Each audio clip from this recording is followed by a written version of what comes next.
আবারও আলোচনায় মিয়ানমারের বিদ্রোহী গোষ্ঠীরা। জীবন বাজি রেখে বেশ কয়েক বছর ধরে তারা লড়ছেন সামরিক বাহিনীর বিরুদ্ধে।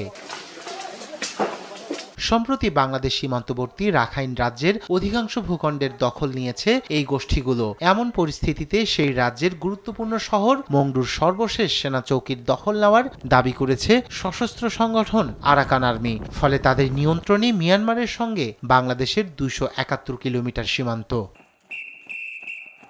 স্থানীয় সময় মঙ্গলবার এ তথ্য জানায় মিয়ানমারের সংবাদ মাধ্যম দ্য ইরাবতী। এই অর্জনে রাখাইন রাজ্যে নিজেদের শাসন ব্যবস্থা চালুর পথে আরেক ধাপ এগিয়েছে আরাকান আর্মি, এমনটাই মনে করছেন বিশ্লেষকরা। তবে সেই এলাকার বেশিরভাগ অংশে মোবাইল ও ইন্টারনেট সংযোগ বন্ধ থাকায় মংডুর পরিস্থিতি নিরপেক্ষভাবে যাচাই করতে পারেনি এপি।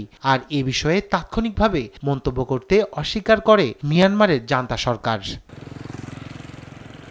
দেশটির দ্বিতীয় বৃহত্তম শহর মান্দালয় থেকে ৪০০ কিলোমিটার দূরে মংডু। ২০২৩ সালের নভেম্বর থেকে শুরু করে এখন পর্যন্ত রাখাইন রাজ্যের ১৭টি শহরের মধ্যে ১১টি নিয়ন্ত্রণ নিয়েছে আরাকান আর্মি।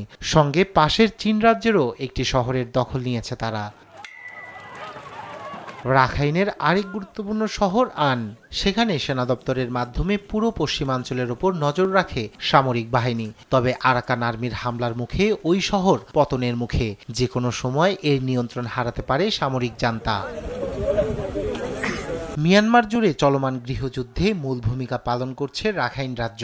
২০২১ সালে সামরিক অভ্যুত্থানের মাধ্যমে অং সান সুচির নির্বাচিত সরকারকে উৎখাত করে ক্ষমতা দখল করে নেয় সেনাবাহিনী। এরপর থেকেই সেনা শাসনের বিরুদ্ধে দেশটিতে বিক্ষোভ চলছে।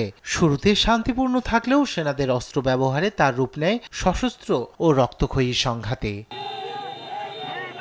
রায়হান কবির শুভ্র, নিউজ ডেস্ক, দেশ টিভি।